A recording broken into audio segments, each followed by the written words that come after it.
आखिरी रसूल तुमी नबी अकराम तोमार कदमे मोर हजारो सलाम नबी तोमार कदमे मोर हजारो सलाम बনের হরিণ আসমান জমিন সবাই তোমায় চিনেছে সবাই তোমায় চিনেছে ওই আকাশের মেঘমালা ছায়া তোমার করেছে ছায়া তোমার করেছে মিশকেরা তোর যার গায়ে রই গাম মিশকেরা তোর যার গায়ে রই গাম তোমার কদমে মোর হাজারো সালাম আখরি রাসূল তুমি নবী আকরাম তোমার কদমে মোর হাজারো সালাম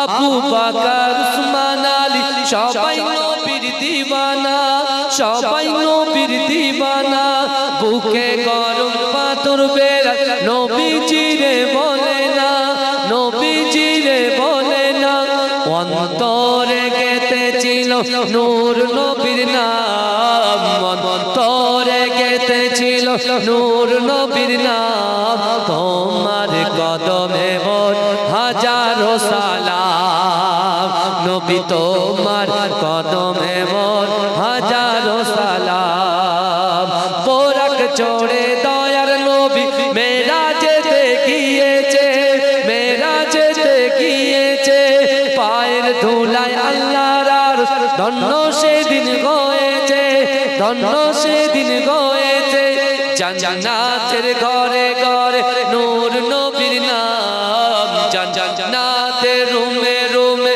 নূর নবীর নাম তোমার কদমে মোর হাজারো সালাম নবী তোমার কদমে মোর হাজারো সালাম আখরি রাসূল তুমি নবী আকরাম তোমার কদমে মোর হাজারো সালাম নবী তোমার কদমে মোর হাজারো সালাম আল্লাহুম্মা সাল্লি আলা मुझको पिला दे इश्क का जाम तो आका और मैं हूँ গোলাম জোরে হবে না সুবহানাল্লাহ এতগুলো মানুষ বসে আছে বহু দূর থেকে এসেছি বুঝতে পেরেছেন আর যেহেতু আপনারা জানেন আমি সরকারি সার্ভিস করি আলেম পরীক্ষা চলছে বুঝতে পেরেছেন সেই পরীক্ষার পুরো পাঠ কমপ্লিট করে তারপরে কাজ মিটিয়ে আপনাদের এই গ্রামে এসেছি বাবাজি তাহলে যেখানে আমি এসেই গেছি আমার আগে যে ভাই ওয়াজ করলেন উনি 2 ঘন্টা বললেন আর আমি 2 ঘন্টা বলবো তাহলে ক ঘন্টা হলো 4 ঘন্টা 4 ঘন্টা বসবেন বাগের দেশের মানুষ বাগের মতো গর্জন করুন নারে তাকবীর নারে তাকবীর কারণ আল্লাহ পাক রব্বুল আলামিন পবিত্র কালামুল্লাহ শরীফের মধ্যে বান্দাকে বলছে বান্দা ফাআইনামা তুআল্লু ফাসাম্মা ওয়াজহুল্লাহ আমি বেশি ভূমিকা দিচ্ছি না বাবাজি বুঝতে পেরেছেন ভূমিকা দিতে গেলে আপনারা আস্তে আস্তে উঠতে শুরু করেন কি বুঝলেন তাই ডাইরেক্ট আল্লাহর কোরআনে প্রবেশ করলাম আল্লাহর কোরআন বলছে বান্দা ফাআইনামা তুআল্লু ফাসাম্মা ওয়াজহুল্লাহ আল্লাহ বলেছে বান্দা তোমরা যখন ডান দিকে তাকাও ওই ডান দিকে আমি আল্লাহ আছি তোমরা যখন বাম দিকে তাকাও বাম দিকে আমি আল্লাহ আছি তোমরা যখন সামনে তাকাও সামনেও আমি আল্লাহ আছি তোমরা যখন পিছনে তাকাও পিছনেও আমি আল্লাহ আছি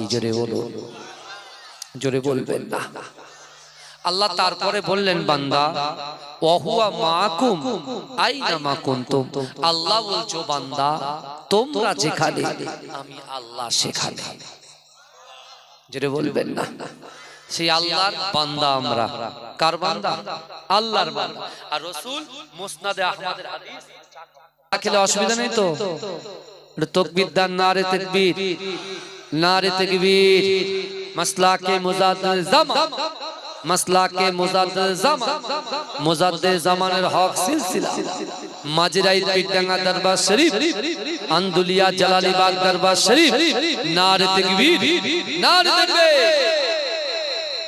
আল্লাহ পাক পবিত্র কালামুল্লাহ শরীফের মধ্যে বলে দিলেন, বান্দা তোমরা যেখানে আমি আল্লাহ সেখানে। যদি বলেন আমার রাসূল যখন নবুয়াত পেলেন, নবুয়াত পাওয়ার পরে পবিত্র আল কোরআন আল্লাহ যখন রাসূলুল্লাহর উপরে নাজিল করলেন, ওই কোরআন বিশ্ব নবী মুস্তাফা হারাম শরীফে তেলাওয়াত করছেন।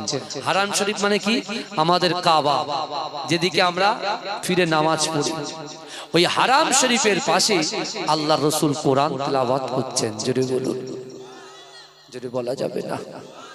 আমার ভাইজানেরা, হে নবী পাকের উম্মত উম্মতিরা, হে নবী দেওয়ানারা, বিশ্ব নবী রাসূলুল্লাহ সাল্লাল্লাহু আলাইহি ওয়াসাল্লাম যখন পবিত্র কাবা শরীফের সামনে বসে আল্লাহ রাসূল কোরআন তেলাওয়াত করে, আল্লাহ রাসূলের কোরআন শোনার জন্য মক্কার জমিনে এমন কোন বাড়ি বাকি ছিল না, এমন কোন যুবক বাকি ছিল না, এমন কোন নারী পুরুষ বাকি ছিল না। সকলে আমার রাসূলুল্লাহর পাশে বসে বসে বসে বসে কোরআন তেলাওয়াত শুনেছে।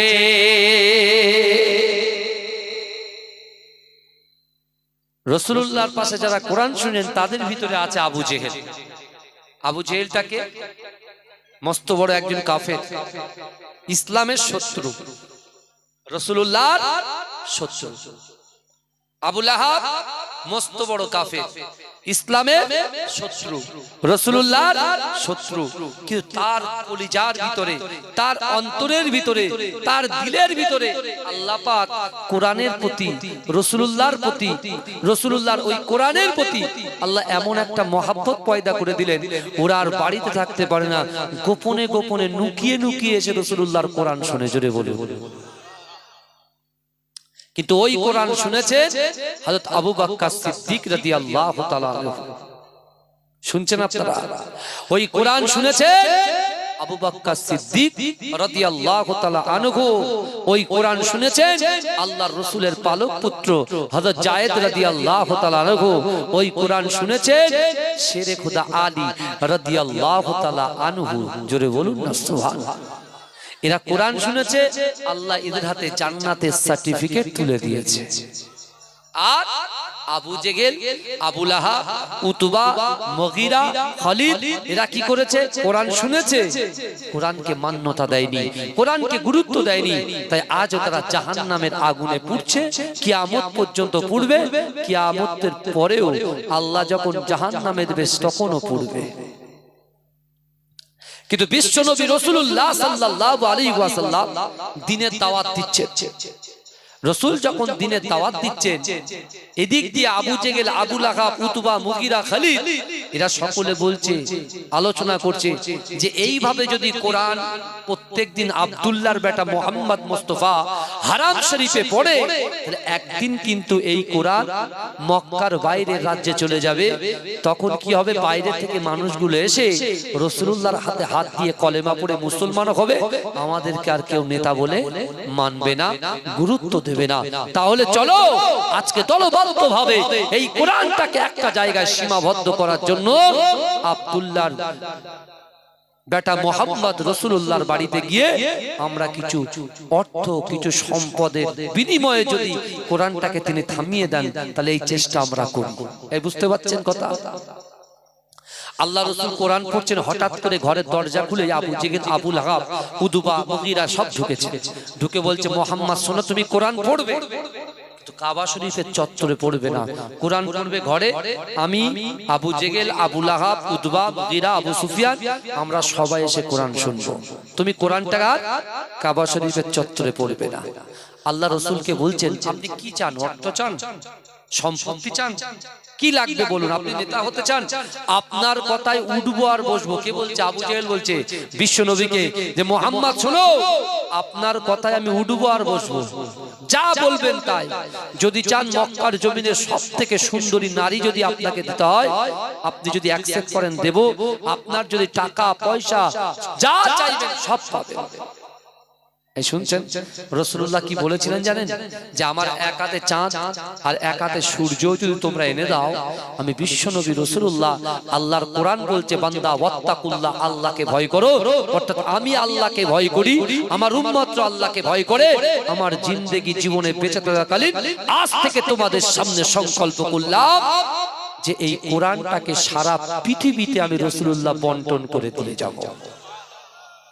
জোরে বলবেন না? আল্লাহ রাসূল নিয়ত করেছিলেন। আমি আজকে রাধানগরের যুবক ভাইদেরকে বলবো, মা বোনদেরকে বলবো যে আপনার পীরের আওলাদ যেকালে এসেই গেছি, তাহলে একটুখানি কথাগুলো গুরুত্ব দিয়ে শুনবেন। প্রথমে আমাদেরকে নিয়ত করতে হবে। আমার ভাই জানেরা, এ নবী পাকের উম্মত উম্মতিরা, আল্লাহর কোরআন বলছে বান্দা মান কানা লিল্লাহি কানাল্লাহু লাহু, আমার আল্লাহ বলে বান্দা যে ব্যক্তি আমার হয়ে যায় আমি আল্লাহ পাক তার হয়ে যায়। আল্লাহ পাক বলছে যে আমার হয়ে যাবে আমি আল্লাহ তার হয়ে যাব। জোরে বলুন না সুবহানাল্লাহ। আল্লাহর রাসূলকে আটকানোর জন্য চেষ্টা করেছিল আবু জেহেল আবু লাহাব, কিন্তু তারা পারলেন না। এ যুবকেরা, কাবা শরীফের পাশে আল্লাহ রাসূল সাল্লাল্লাহু আলাইহি ওয়াসাল্লাম, ওই আবু বকর হুজুর, আলী হুজুর এবং রাসূলুল্লাহর পালক পুত্র হযরত যায়েদ রাদিয়াল্লাহু তাআলা আনহুকে আল্লাহ রাসূল তাদের উদ্দেশ্য করে বলেছিলেন, এ আমার সাহাবারা শোনো, আমি রাসূলুল্লাহ তোমাদেরকে তিনটা আমল শিক্ষা দেব। কটা আমল? কথা বলেন বাবাজি, কটা আমল? তিনটে। রাসূল বলছে কোরআন দিয়ে দলিল দিয়ে যাব, কোরআন দিয়ে দলিল দিয়ে যাব। আল্লাহ রাসূল বলছে তিনটা আমল কোরআনের দলিল দিয়ে তোমাদের কাছে প্রমাণ করে দেব। এই তিনটা আমল যদি রাধানগরের কোন যুবক, নারী, পুরুষ, যুবক, যুবতী এই তিনটা আমলকে অ্যাকসেপ্ট করে, আমার বাইরে রাধানগরের যারা এই লাইভ দেখছে, আমি তাদেরকে বলছি যে তিনটা আমল তুমি ধরতে পারো, তোমার আমার জিন্দেগিতে যেটা অসম্ভব, তোমার আমার জিন্দেগি জীবনে যেটা অসম্ভব, এই অসম্ভবকে আমার আল্লাহ সম্ভব করে দেবে। কি চাই? অর্থ চাই, সম্পদ চাই, ইজ্জত চাই, সংসারে শান্তি চাই, ব্যবসায় বরকত চাই, চাষাবাদে বরকত চাই, হ্যাঁ, জিন সন্তান থেকে দূরে থাকতে চান, যা কিছু চাইবেন আপনি হাত উঁচু করবেন, আল্লাহ দিয়ে দেবে। জোরে বলুন, জোরে বলা যাবে না? হ্যাঁ, বুঝতে পারছেন তোমার কথা? কটা আমলের কথা বললাম? তিনটি। আমার ভাই জানেরা, হে নবী পাকের উম্মত উম্মতিরা, হে নবী দেবানারা, বিশ্ব নবী রাসূলুল্লাহ সাল্লাল্লাহু আলাইহি ওয়াসাল্লাম কাবা শরীফের পাশে আল্লাহ রাসূল সাহাবাদেরকে আল্লাহর কোরআন পড়ে শোনালেন। হে আমার সাহাবারা, আল্লাহর কোরআন বলছে বান্দা ইয়া আইয়ুহাল্লাযীনা আমানুত্তাকুল্লাহ ওয়া কুনু মা'আস সাদিকিন। হে যুবকেরা, হে নবী পাকের উম্মত উম্মতিরা, আল্লাহর কোরআন বলছে বান্দা ইয়া আইয়ুহাল্লাযীনা আমানু, হে আমার বিশ্বাসী ঈমানদার বান্দারা, ওয়াত্তাকুল্লাহ, আমি আল্লাহ আমাকে ভয় করো, ওয়া কুনু মা'আস সাদিকিন, সত্যবাদীদের সঙ্গে থাকো। জোরে বলবেন না? মহব্বতে বলা যাবে? বাবাজি এতগুলো মানুষ বসে আছে, আমি বললাম না 2 ঘন্টা বসবেন, তো বসার মতো বসুন, একটু চিৎকার দিয়ে তাকবীর দেন তো। নারে তাকবীর, নারে তাকবীর, নারে তাকবীর। গড়েছো তুমি এই পৃথিবী জাহান, আল্লাহ মহান তিনি, আল্লাহ মহান।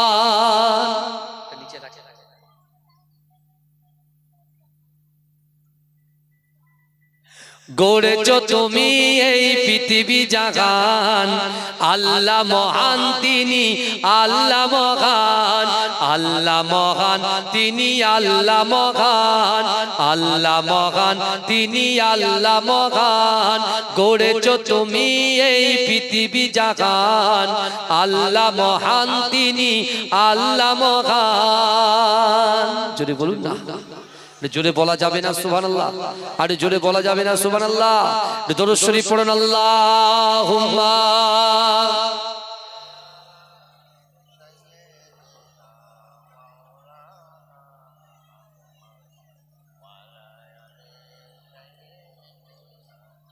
খেলে গলা বসে যাবে। এমনি চা করতে বলেন, এমনি চা, আদা দিয়ে না, এমনি প্লেন, শুধু একটু চা দেবেন আর চায়ে গরম পানি করে এ দিলে গলা বসে যাবে। এমনি তো কতটা রাস্তা বাইকে করে এসছে, বুঝতে পেরেছেন? অলরেডি ফোন আসা শুরু হয়ে গেছে ভাই, এবার কি হবে? যাই হোক, যাই হবে, আল্লাহ যেটা কপালে আছে সেটা হবে, তাই তো নাকি কথা বলে? যাই হোক আমার বাবাজিরা, দেখেন আপনাদের এলাকায় জলসা করতে অনেকে আসতে চায় না, কথা ঠিক না ভুল? কারণ এই ডিঙি চেপে আসা, এসে আবার কোনো গাড়ি নাই, কিছু নাই, এখান থেকে এত দূর আসা। আমি কিন্তু ইচ্ছাকৃত ভাবে এসেছি, আমি বলে গিয়েছিলাম যে আমি আসবো, বলেছিলাম না? কথা বলেন না? কিন্তু কাউকে ঠকানো তো ঠিক নয়, কথা ঠিক না ভুল?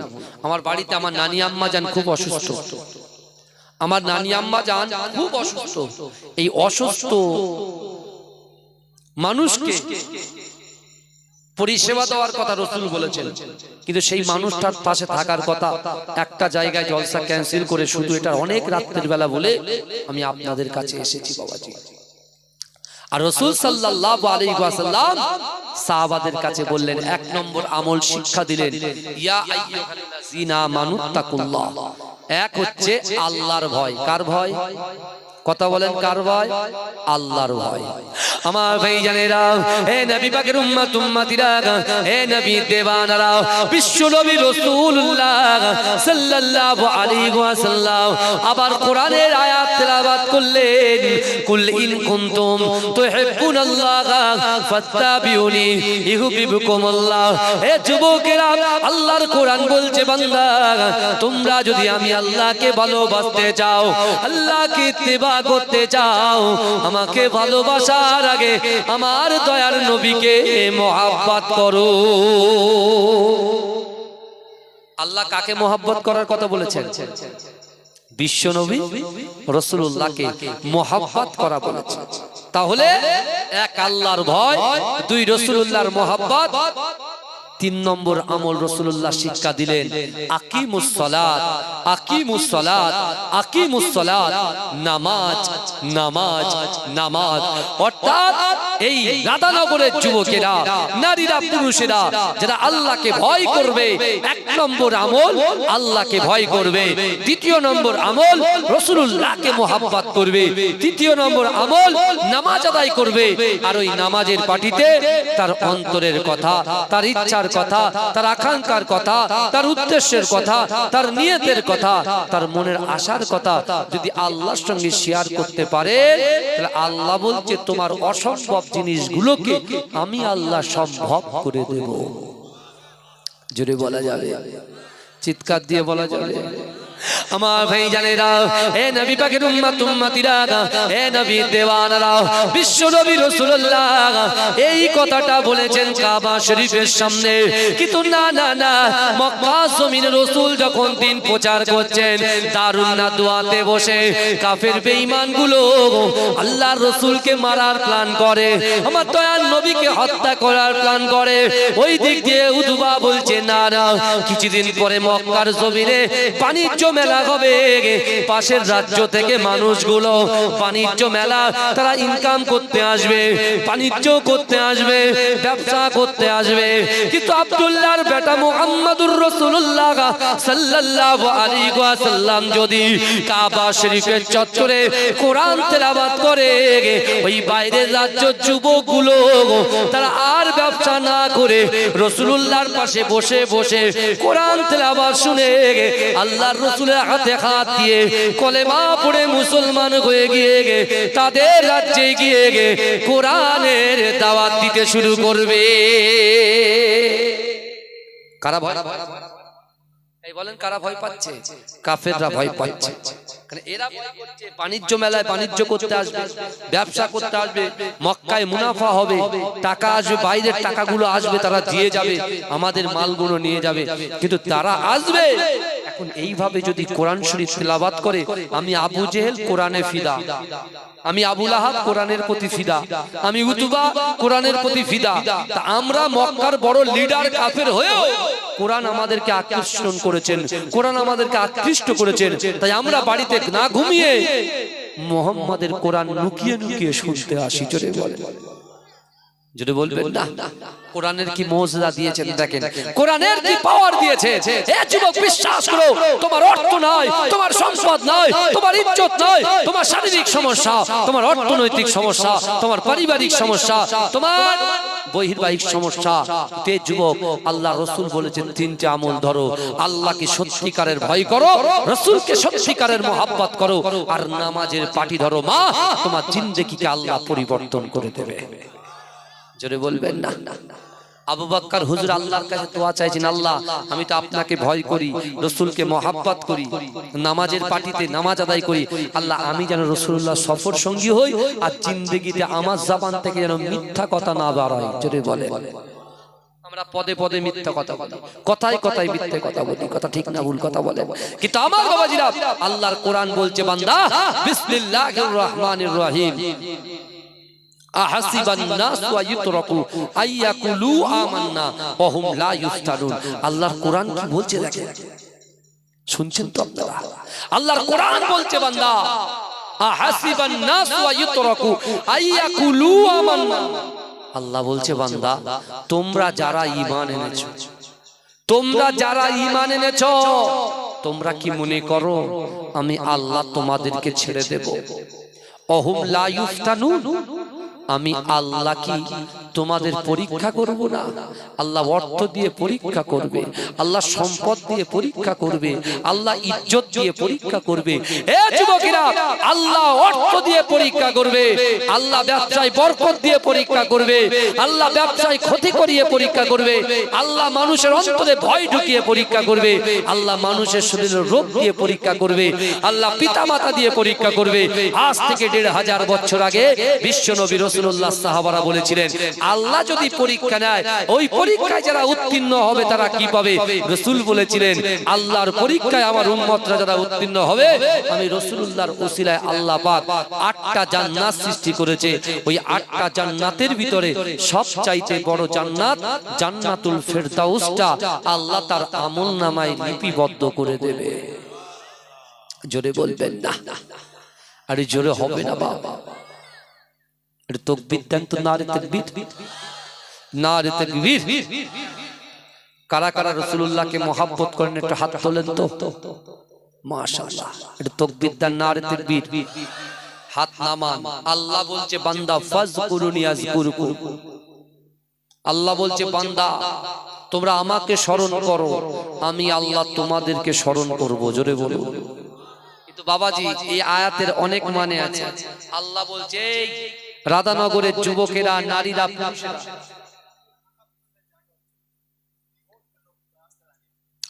আল্লাহ বলছে বান্দা এই রাধানগরের যুবকেরা, নারীরা, পুরুষেরা, তোমরা আল্লাহর কথা শুনবে তো আল্লাহ তোমাদের কথা শুনবে। জোরে বলুন। বাবাজি কিছু মনে করবেন না, লোকের চাপ বাড়ছে, একটু সামনের দিকে চলে আসেন, দরুদ শরীফ পড়েন। আল্লাহুম্মা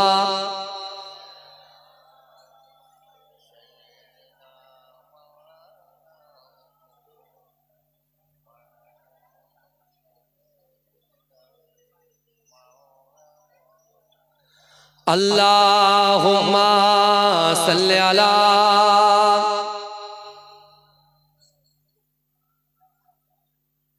জোরে জোরে পড়েন, জোরে জোরে জিকির করে লা ইলাহা, লা ইলাহা,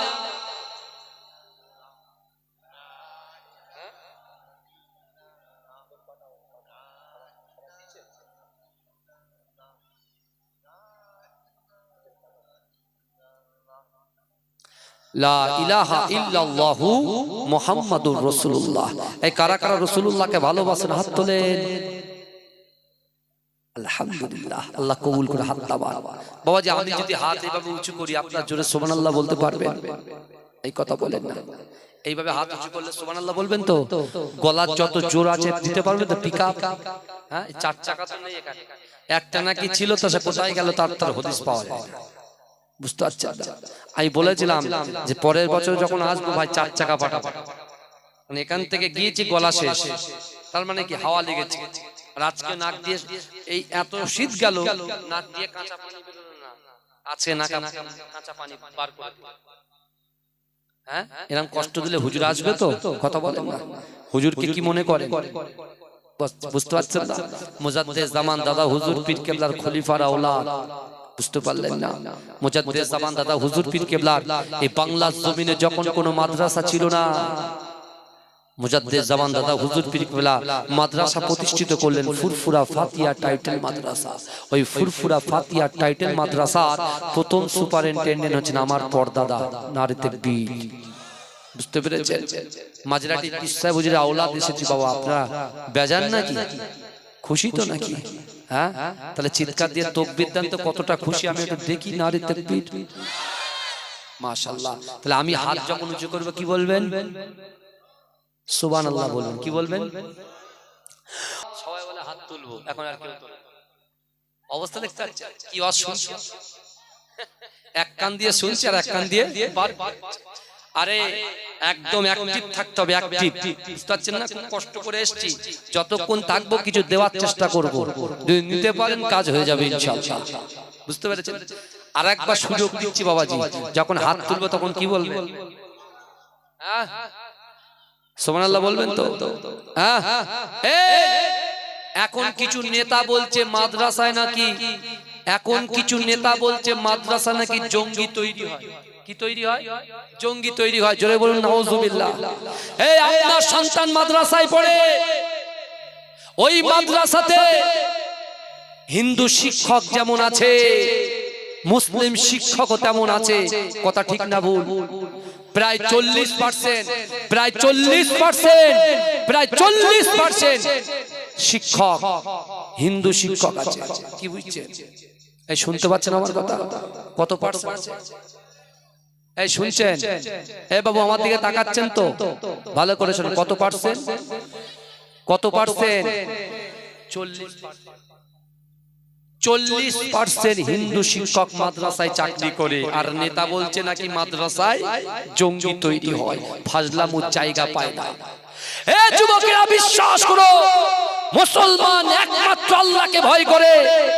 কিন্তু আমাদের এই বাংলা সংস্কৃতির বাংলা, আমাদের এই বাংলা কোনো হিন্দু মুসলিমের কোনো ভেদাভেদ নেই, সবাই কাঁধে কাঁধ মিলিয়ে আমরা চলি। কথা ঠিক না ভুল? আমরা যখন স্টাফ রুমে বসি, আমাদের পাশে পিয়ালি বসে থাকে, আমাদের পাশে অমিত বসে থাকে, অমিতের পাশে জিয়াউল বসে থাকে, জিয়াউলের পাশে রাকিবুল বসে থাকে। কিন্তু এই যুবকেরা আজকে সুন্দর সমাজ গড়ার লক্ষ্যে বিশেষ করেছে ইলমের কারখানা, এডুকেশনের কারখানাকে আজকে জঙ্গি তকমা দিচ্ছে। আমি বলতে চাই সেই সকল নেতারা হুঁশিয়ার থাকেন, যদি এরকম অমিত এবং পিয়ালি থেকে শুরু করে, রাকিবুল থেকে শুরু করে, জিয়াউল থেকে শুরু করে, যদি আমরা কাঁধে কাঁধ মিলিয়ে রাজ নীতির দরবারে অর্থাৎ কলকাতায় গিয়ে যদি আমরা শুরু করি, প্রতিবাদ শুরু করি, আপনি টিকতে পারবেন না। এই কথা বলেন, টিকতে পারবে? কথা বলেন। আজকে শিক্ষা হচ্ছে মানব জাতির মেরুদণ্ড। আপনার সন্তানকে আদব শেখানো হয়, আপনার সন্তানকে বাপ মায়ের খিদমত কেমন করে করতে হয় মাদ্রাসায় শেখানো হয়, আর মাদ্রাসায় ভ্রাতৃত্ব শেখানো হয়, মাদ্রাসায় সংস্কৃতি শেখাতে হয়, শেখানো হয়। আর আজকে সেই জায়গায় বলছে মাদ্রাসায় নাকি জঙ্গি তৈরি হয়। জোরে বলুন না নাউজুবিল্লাহ। বিশ্বাস করুন, মাদ্রাসায় যাবেন দিল ভরে যাবে, দিল ভরে যাবে। বিশ্বাস করেন, আজকে সিনিয়র মাদ্রাসা, হাই মাদ্রাসা, আমার হিন্দু ভাইরা অনেক শিক্ষক আছে, আমাদের স্টাফরা আছে, কত ভালো মনের মানুষ তারা। তাদের ভিতরে কোনো ভেদাভেদ নেই, যে যার পাশে বসে আমরা ওঠা বসা করি, চলাফেরা করি, একসঙ্গে খাই দাই, উঠে বসি। আর আজকে বাংলাটাকে ভাগ করার জন্য চক্রান্ত শুরু করেছে। এই কিছু নেতা আছে, তারা ভাগ করার চক্রান্ত শুরু করেছে। কিন্তু বিশ্বাস করে যুবক, আল্লাহ বলছে বান্দা, মান কানা লিল্লাহি কানাল্লাহু লাহু, যে ব্যক্তি আমার হয়ে যায় আমি আল্লাহ তার হয়ে যায়। এই যুবক বিশ্বাস করো, আজকে শিক্ষিত সমাজ যদি আমরা হাতে হাত মিলিয়ে ভালো করে হিন্দু মুসলমান একসঙ্গে, আজকে যারা বলছে মাদ্রাসায় জঙ্গি তৈরি হয়, তাদের মুখে আমরা যদি প্রতিবাদ করি, ওই সকল নেতাদেরকে এই বাংলা ছাড়া করতে হবে। কথা ঠিক না ভুল? এই কথা বলেন।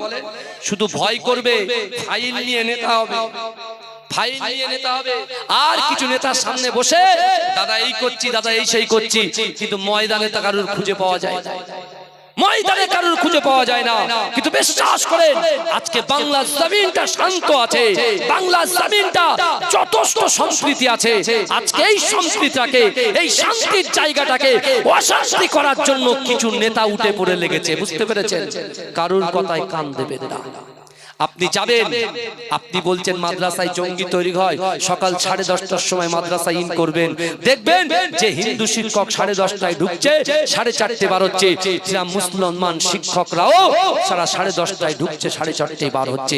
আর আপনাদের সন্তানকে নিয়ে তারা কত সুন্দর করে পঠন পাঠন করাচ্ছে। কারণ একজন শিক্ষকের চিন্তা থাকে যে তার ক্লাসের ভিতরে সব থেকে যার বোঝে না, যে বুঝতে পেরেছেন, একজন শিক্ষকের টার্গেটটাকে যার মেধা খুব ভালো নয়, যে ক্লাসে কিছু জানে না, পড়তে পারে না, শিক্ষকের টার্গেট থাকে সেই বাচ্চাটাকে ভালো করে পড়ানো। যে জানে না সেই মেয়েটা, সেই ছেলেটা যদি শিখে যায়, পুরো ক্লাসটাই সবাই শিখে যাবে। কথা ঠিক না ভুল? এই কথা বলে না। ওই জন্য মাস্টাররা সবসময় দুর্বল শ্রেণীর ছাত্র ছাত্রীদের কাছে বেশি যায়। বিশ্বাস করেন, আজকে আমাদের নিজের কলিগ আছে অমিত দা, সকাল হলে স্কুলে যখন প্রবেশ করি, ভালো আছো ভাই, যখন বাড়ি যাই, ভাই আসছি, কত সুন্দর সুসম্পর্ক বলেন তো। আর এখন এ বলছে আমি নেতা হব, ও বলছে আমি নেতা হব, আর জায়গা খুঁজে পাওয়া যায় না। এ কথা ঠিক বলছি না ভুল বলছি? আজকে বাংলা সমাজ জনগণকে ভালো করে চোখ কান খুলে বেড়াতে হবে। কারণ বিশ্বনবী রাসূল সাল্লাল্লাহু আলাইহি ওয়াসাল্লাম তিনি বলেছেন যে আল্লাহর কোরআন, আল্লাহর কোরআন, রাসূলুল্লাহর হাদিস, রাসূল বলেছেন আল্লাহর ভয়, রাসূলুল্লাহর মুহাব্বত, নামাজের পাটিটা যদি আমার উম্মত উম্মতিরা ঠিকঠাক ভাবে ধরে, নিশ্চয়ই আল্লাহ তাদের অসম্ভবকে সম্ভব করে দেবে। জোরে বলুন, জোরে বলা যাবে না? জোরে বলা যাবে না? আমার ভাইরা, আগামী দিনের প্রতিবাদ কিন্তু করতে হবে। হবে কি হবে না? কথা বলেন। যা ইচ্ছা তাই মনে করেছে, মগের মুল্লুক মনে করেছে। বুঝতে পেরেছেন না? যেটা ইচ্ছা সেটা করবে। আমরা মুখ খুলিনি তাই, কিছু বলিনি তাই, হ্যাঁ কিছু বলিনি তাই, জি হুজুর, হ্যাঁ হুজুর, জি স্যার, হ্যাঁ স্যার, খুব বলা হচ্ছে, খুব মনে করছেন বিশাল কিছু হচ্ছে। কিন্তু ভাইজান বিশ্বাস করেন, বিশ্বাস করেন, মুসলমান যদি এক জায়গায় হয়ে যায়, আর আমার মুসলমানের সঙ্গে আমার হিন্দু ভাইরাও আছেন ইনশাআল্লাহ, আছে কি নাই? কথা বলেন না। আপনি জানেন না এই সব কলকাতার চত্বরে চলছে। আমি আপনাদের বলে গেলাম, আমার ভাইরা আপনারা দোয়া করুন, আল্লাহ পাক রব্বুল আলামিন এই সকল বিপদ আপদ বালা মুসিবত থেকে আমাদের জান মাল ইজ্জত ঈমানের হেফাজত করুন। বলুন আল্লাহুম্মা আমিন। এই বলবেন আল্লাহুম্মা আমিন। তাহলে আমি যখন হাত তুলবো আপনারা কি বলবেন? কি বলবেন?